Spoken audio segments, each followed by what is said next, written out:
Labrīt, labdien, labvakar, kad nu kurš skatās. Parunāsim par mūsdienām. Vecie likumi vairs nestrādā. Tieši tu pašlaik, kas uz maniem skaties. Cik reiz tev ir ienācis prātā doma, cilvēki taču kaut kā pelna internetā. Viss notiek. Kāpēc tu to nedari? Ir jāsaprot, ir elementāra lieta. Ar veciem līdzekļiem, ja tu dari visu laiku vienu to pašu, tu nevari iegūt savādāk rezultātu. Tu iegūsi tikai to, ko tu visu laiku esi iegūsi. Gribi kaut ko mainīt, tā tad maini savu attieksmi. Ar attieksmi vien būs pamaz, vajadzīga darbība. No domāšanas nekas nerodās. Kaut gan doma ir pirmā, bet pēc tam vajadzīga darbība. Lai kaut kas mainītos, ir jādara kaut kas savādāk. To gan mācīja skolā, bet kā mainīt un kā dzīvot, kā pelnīt naudu, skolā nemācīja. Kaut vai aiziesim tādos kardinālos variantos, katrs trešais sētnieks ir ar 2 augstākām izglītībām. Kāpēc? Tāpēc, kad jums skolā nihrenā nemācīja, kā dzīvot. Skolā mācīja tikai paklausību un vēlreiz paklausību. Dresēja disciplīnu. Lai tu varētu būt vergs. Diemžēl. Man varat nepiekrist, cik daudz no jums, uzrakstiet tagad, cik daudz no jums var izdzīvot gadu no tā, ko jūs esat savā algā nopelnījis. Ja jūs paliekat bez darba. Mākslīgais intelekts turpinās atstās bez darba ļoti daudz cilvēkus. Ļoti, ļoti daudz. Tagad jau programisti lielākā daļa jau ir bez darba. Šie dizaineri principā ir bez darba. Līdz mums tas tuņās atnāks. Ārzemēs jau tas ir tūkstošiem kompānijas atlaiž tūkstošiem darbinieku, grāmatvežus, dizainerus, aktierus, jo aktieri aizvieto arī mākslīgais intelekts. Ļoti daudz profesijas, kuras vairs nav vajadzīgas. Jūs pusdzīvi esat izmācījies, un pēc tam seciniet, ka jūs nevienam nafīgi nesat vajadzīgs. Kā dzīvot un kā pelnīt naudu, jo naudai jāstrādā ir priekš jums, nevis jums jāstrādā priekš naudas. Pastieties aiz logi cits gadsimts. Jūs ieprogrammēja bērnībā, jau no bērnības jums iedzina kaut kādas muļķības galvā, piemēram, kaut vai tēvs ar māti, dēls mācies, esi paklausīgs, esi teicamnieks. Vairāk mācies, tiks pie labāka darba, labāk varēs nopelnīt, un cik to var nopelnīt. Tas vairs sen nestrādā, tieši tāpēc arī katrs trešais sētnieks ir ar 2 augstākām izglītībām, jo viņš neko vairs nemāk. Viņš neko citu nemāk. Viņam vienkārši iedzina to paklausību, iedzina to, ko skolā vairāk strādās, vairāk nopelnīs. Cits gadsimts ir, absolūti. Tavā vietā strādā pavisam cits ierīces. Tu kā cilvēku darbs, principā pēc 5 gadu laikā, viņš vispār nekotēsies. Tu strādās, tāpēc, ka tev gribēsies strādāt. Vienkārši izklaides pēc. Nevis, lai tu varētu izdzīvot. Tas viss mainās. Bet tiešām neredzi to, kas notiek aiz loga. Man ļoti bēdīgi. Tāpēc vienkārši viss ir nomainījies. Absolūti viss. Sākam kāpt ārā no savu suvu un ciemu un vienkārši atveram plašu logu un apstamies, kas īsti notiek. Pēc 50 gadiem tu kādam vispār darbā esi vajadzīgs? Kāds tavs pienesums? Kāda jēga? Varbūt tās vajag sākt kaut ar mazumiņu un sākt mācīties, kā to naudu nopelnīt, saglabāt. Bišķi savādāk nekā ar lāpstu, rakt. Tu čakarē savu veselību, tu bez naudas, draugs, daudz jūs no jums saka, ka nauda nav galvenais. Nē, mēs dzīvojam tādā laikmetā, kad nauda ir galvenais. Nebūs nauda, nebūs tev laikā tava operācija, Būs tev sačakarēt veselību. Strādās kā zirgs, jebkurā gadījumā sačakarēs veselību. Jo, diemžēl, nopelnīt var tikai tur, kur ir kaitīgs darbs. Teiksiet, laime nav naudā. Varbūt tā var teikt, bet labāk ir teikt bišķi savādāk. Laime ir naudas daudzumā. Ja tu domā, ka tu esi ļoti laimīgs cilvēks, ka tu dzīvē neko neesi redzējis, grūti pateikt. Visticamākais tev pieredzes pietrūks, un tev atgriezīs atpakaļ vēl vienā reinkarnācijā uz šās apaļi plakanās vienalga kādas zemes, kā kurš to uzskata. Varbūt tās ir vērts sākt domāt nedaudz savādāk. pieņemsim, jā, tu vari iesākt pamazām, kaut vai ar $50, $50 jebkuram, vienu dienu palīdz strādniekam celtniecībā, tev ir $50. Un nesaki, ka tu viņus nevar nopelnīt, un nesaki, kad bez viņiem tev dzīve apstāsies. Ja tu to nesāksi darīt, tad nākošo gadu tev būs vēl sūdīgāka situācija, jo tu neko nebūsi sācis darīt. Ja tu sāksi darīt nākošo gadu, tev jau būs savādāka situācija. Aiz nākošo gadu būs pavisam laba situācija. Jo, jebkurā gadījumā, tas, ka tu kaut ko sāc darīt, tev nes augļus. Un atcerēsimies, investīcijas nav īstenībā īsti par naudu, ir par laiku. Ja tu domā, ka kaut kur tev kāds sola, ja, kad tu ieliksi vakarā leduskapī 100 un no rīta būs 1000, nē, tā nebūs. Viss ir lēnām un pamazām. Un vienkārši vajag atrast pareizās vietas. Nevis viena tante teica, iemetam kaut kādu pilnu kotleti, ja, un pļurkt viss pazūd. Vienkārši tā ir tava finanšu neizglītotība. Jo vajag izglītoties. Bez mācīšanās tu nevari izglītoties. Jo, atkārtošu vēlreiz, ja tu dari viens un tās pašas darbības, un tu gaidīsi citu rezultātu savādāk, tā nebūs. Tas nav iespējams. Vienkārši ienākam, saviem labi saitē, visu noskatāmies. Pilnīgi visu, jebkuru video.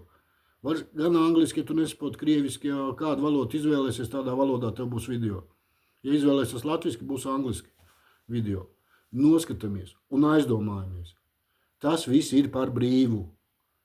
Jo jābūt pēdējam, piedodiet, muļķim, jā, neizmantot patreiz šādu situāciju, kad rodās jauni projekti, kā sevien labi, jā, 2 nedēļu nav.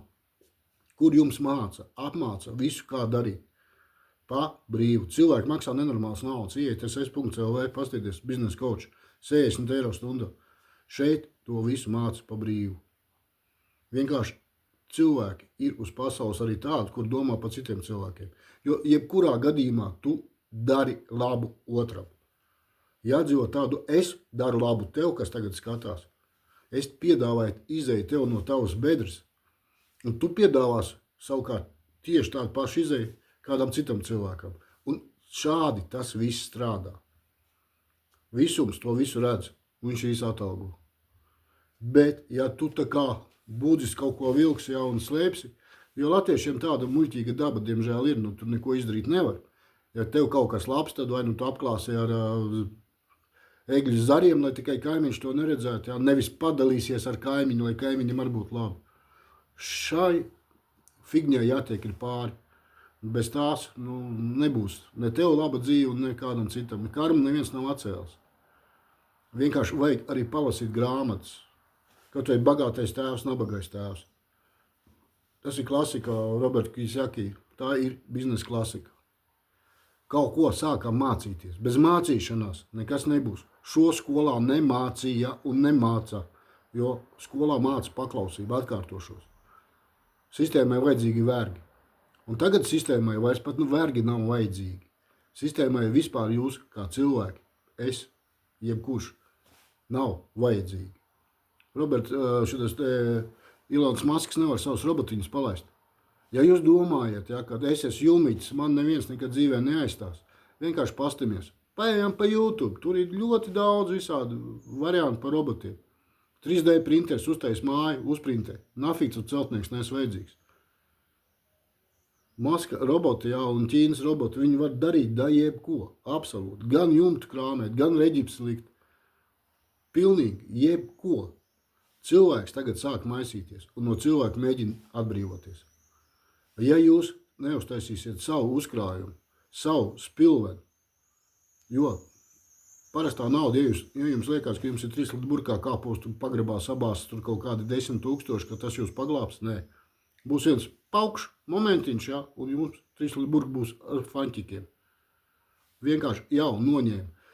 Daudzi no jums, ja es runāju par kriptu, ja, kā pelnīt kriptā, daudz no jums nesaprot. Pie tam 80%, un tas man ļoti, ļoti izbrīna, ja, kad ja ir vārds kripta, tad jums vienīgais, kas nāk galvā, tikai 2 domas. Pirmais ir bitcoins, jo jūs neko vairāk par to neziniet. Otrais ir, kad ir kaut kādi grafiki, kaut kādas biržas, kaut kur kaut kas jāspēlējās. Pilnīgi garām. Nav nekādas biržas. Nu, ja jūs gribat šī pulsē, pieņemsim, jā, paspēlēties uz prognožu spēli pa biržām, nu, uz prognozēm. Nevis spēli, bet prognozes. Ja jūs esat kaut kur gudrs, tiešām eksperts, vai politikā, vai sportā, vai daudz no jums, pieņemsim, seko līdz ārzemju futbola komandām, jā, daudz seko hokeja komandām NHL, jā, tur jūs esat eksperts. Jūs mierīgi varat nākt un treidot, tur viss tiek pamācīts. Kā jūs varat pelnīt? Ar $1 varat sākt ņemties. Tur viss ir jūsu rokās. Atkārtošos vēlreiz. Nav iespējams iegūt citu rezultātu, nemainot darbības. Ja jūs darīsiet vienu to pašu, jūs iegūsiet vienu to pašu rezultātu. Bet ja jūs sāksiet darīt kaut ko citu, rezultāts būs cits. Lai to izdarītu, ir jāmācās. Atkārtoju vēl, entās reizes skolā to nemācīja. Mēs to mācām. Vienkārši uzspied uz saiti, ienāc sevi labi, visu noklausies, vienalga kādā tev saprotamā valodā, un sāc aizdomāties, kad ir jāmaina nedaudz savu dzīvi, lai viņa izmainītos. Jo savādāk būs auzas, un ar katru gadu būs lielāks. Tagad Eiropā noņēma USDT, jā. Amerikā viņš jau bija noņemts. Atstāja vienu USDC. Tas nav bitcoins, tas ir stablecoins, kurš vienmēr ir bijis un būs piesiets pie dolāra. Tā kā šeit nav nekādas biržas spēles, vienkārši mācamies nedaudz. Ir YouTube. YouTube ir pilnīgi viss. Bet ja jūs paši neko nesāksiet darīt un gaidīsiet savādāk rezultātu, tas nav fiziski iespējams. Noņem USDT, atstāja USDC, tas ir piesiets pie dolāra. Kāpēc noņem USDT? Vienkārši loģiskā domāšana ieslēdzam, tāpēc, ka tur būs digitālais eiro pārī. Un ko tālāk? Viss būs blockchainā. Parastā nauda, fiziskā papīrīša, kuras jau tā jau sen vairs nedrukā. Ir tikai krestiķi noļīki datorā. Saguma nav nekāda. Šī sistēma ir atstrādājusi. Viss. Vairāk viņa nevar. Šī finanšu sistēma ir kirdikt. Lai būtu kaut kas līdz galam kirdikt, ir vajadzīgs, teiksim, rupi haoss. Un nākošais gads tas haoss arī iestāsies. Un ja jums nebūs nekāda finanšu seguma, laiku jums ies grūti. Vai, lai Dieviņš nogrābstās. Vienkārši sākam domāt. Ja ne par sevi, tad padomā par saviem bērniem, padomā par saviem tuviniekiem. Sāc bišķiņu, pelēko šūniņu kustināt. Ja negribi iebraukt tādās auzās, no kurām vienkārši nav izejas. Izejas nebūs. Vienkārši būs robottehnika, kur jau tagad ir. Vienkārši pabraukājām pa YouTube, paskatāmies, kā notiek. Tas, ka mēs esam nozombēti un dzīvojam kaut kādā 19. gadsimtā Latvijā, neviens laimes lāčs nebūs, neviens to neizdarīs, izņemot jūs pašus. Visiem veiksmīgi dienu un vienkārši ienākam pa saiti un izpētam sevi labi. Un saprotam, kā vajag pelnīt mūsdienās naudu. Precīzāk sakot, ne pat pelnīt. Pelnīt jūs sāksiet tikai plus, mīnus, ar maziem līdzekļiem. Jā, normāli kā vidējs un mazais uzņēmējs, tas ir bijis savādāk. Bet šeit Latvijā nav tās naudas. Nav vienkārši parastam cilvēkam, kuram iet visgrūtāk. Viņš visvairāk tiek apkāsts, jo viņš pats neko nedara lietas labā. Viņš gaida no kaut kā, iet uz kaut kādām muļķīgām vēlēšanām uz teātri un gaida, ka pat viņam kaut kas labāk būs. Da nebūs, būs tikai sliktāk. Visiem veiksmi!